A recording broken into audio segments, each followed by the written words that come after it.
Hello everybody, this is Frankie Day again on YouTube. Okay guys, this is the treat you all been waiting for. This is the card model here of my AICHI E13 Jake at a scale of 133.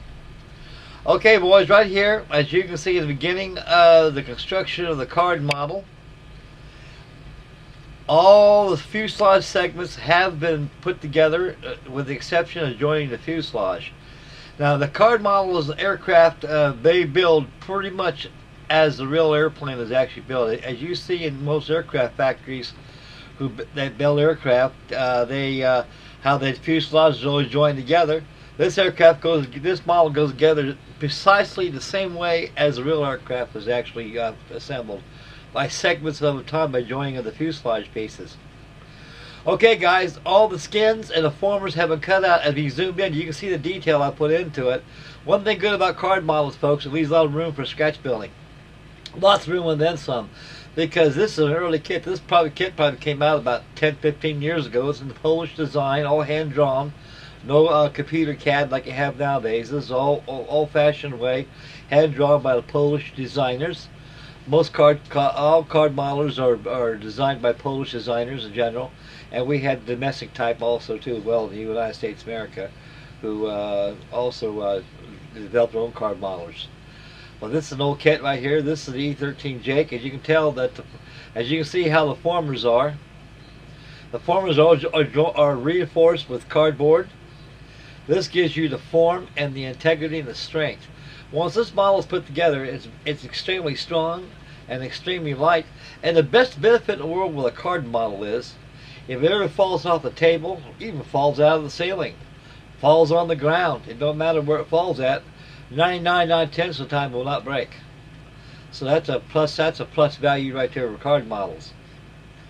Right here, the card model here is Jake. As you can see right here, these are called locating tabs. These locating tabs right here are like butt strips. They hook up inside the skins of the fuselage. This is where your fuselage joins to. Now, that fuselage segment here, this is where your observer and also your radio officer compartment right there in the canopy. There's three crew figures, three crew members on this aircraft. Right here that's a former right there. That butts up against that other skin I pulled up. You got to make sure that those two formers right there, that former is put down. That former's got to be mirror edge. It's got to be sanded together, folks. Because that way, when it's all joined together, there'll leave no gaps, no misalignments. Okay, we'll zoom over to the engine cowling components. This here, it makes the cowlings, guys, the engine. As you can see, the engine is very, very bland. It's all printed. But once it's all together, you can hardly tell the difference.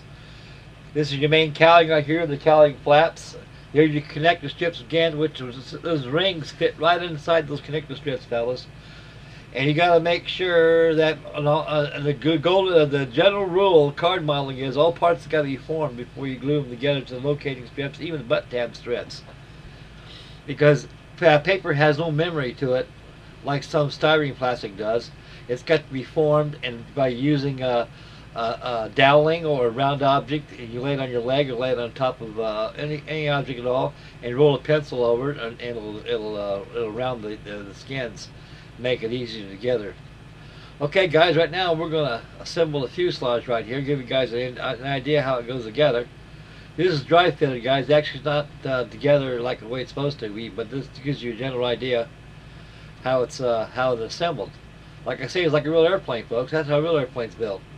If that's the real airplane right here, it's going to be shipped, all come together in sub-assemblies. So right there makes the whole fuselage right there, with the exception of the tail feathers. Card modeling has a different form of modeling method of its own compared to styrene plastic models and also balsa wood alike. Card modeling used to be a popularity in the United States of America until the event of balsa wood and plastic, and they more or less phased out. There's a few card models out there that relish the card modeling art, and I'm one of them. Card modeling is a mainstay in European countries such as Poland, Germany, England, and other countries. And they're quite marveled over there, and actually they're quite enjoyed. This kit here is actually a novice kit in a way for the beginner. It may look difficult to the beginner who's never built one before, though. But most Polish kits right there, they have pictorial view, shows you how they assemble as a rule of thumb. And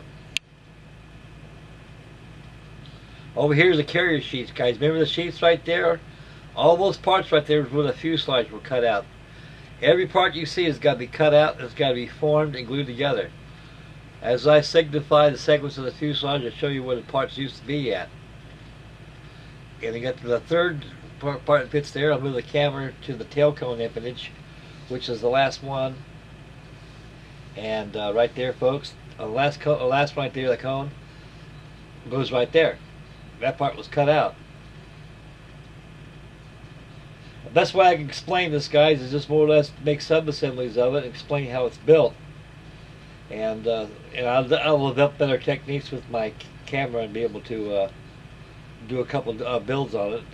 So this is going to be a tutorial build, and this is going to be the introduction to card modeling on my end.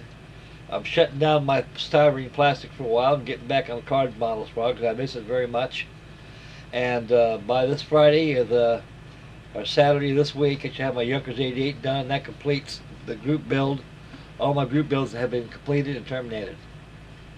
And but I want to be card models for a while, folks. If I get bored doing this, then switch right back to styrene. So here's AICHI E13 Jake observation float plane. They're more or less flown off battleships and cruisers. Those are all your engine parts, as I stated before. All those rings and everything you got, they fit right in that cowling. Once all those, you see a fill tip marker, it's a Sharpie right there. You got to take the white out. Let me demonstrate this to you. And that cowling ring is white right there a little bit. I left it intentionally so I can show you how to do it. You got to make sure that those are all blacked out, all inked in to correspond to the color of the paper. In other words, when you assemble it, you'll see the white, how the paper's been cut, and it takes away from the model. So you got to be quite certain that you take the white out by using your Sharpie pencil or even paint. But I highly recommend a Sharpie pencil. Somehow it's hard to match paints to the card kits, guys. It really is. I tried it many times. As good as I am matching paints, it's very hard. So the main thing about card models is don't use paint. The beauty's in the printing, as you can see. And you take a spoon here. This is called a burnishing tool. Once those papers are joined together right there, you take your, move this camera out of the way. You guys can see a little better.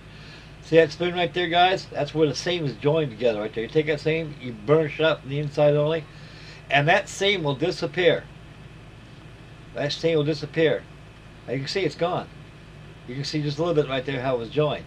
It's flattened. That's very important. You got to burnish it down. Same thing with the fuselage, which is joined too. And you got to make sure it's all dry. It's like a plastic model, guys. Everything's got to be dry fitted. Make quite certain everything fits right. You take your spoon right there, as I show you, or your favorite burnishing tool, and burnish out the seams once it's dry. Rule of thumb is, folks, never burnish out any parts that's been previously glued, like you just glued it just now, and decided to burnish it. You don't do that. Because you do that, that glue will shift and cause the part to shift. Then you run into trouble. Then you got to cut the part out again, then rejoin again, and make another butt strip. So you gotta make sure that's joined and let it dry before you burnish it. Boy, that guy got a face on mother of love. Anyway, guys, that does it right there for my update build report on my Jake card model float plane. And a couple days I'll have another update. The next update will be the completion of the fuselage along with the tail feathers. And then we'll start on the wings and floats, and everything will be broke down by sub-assembly as I've done right here to give you all a basic understanding. It's Frankie Day.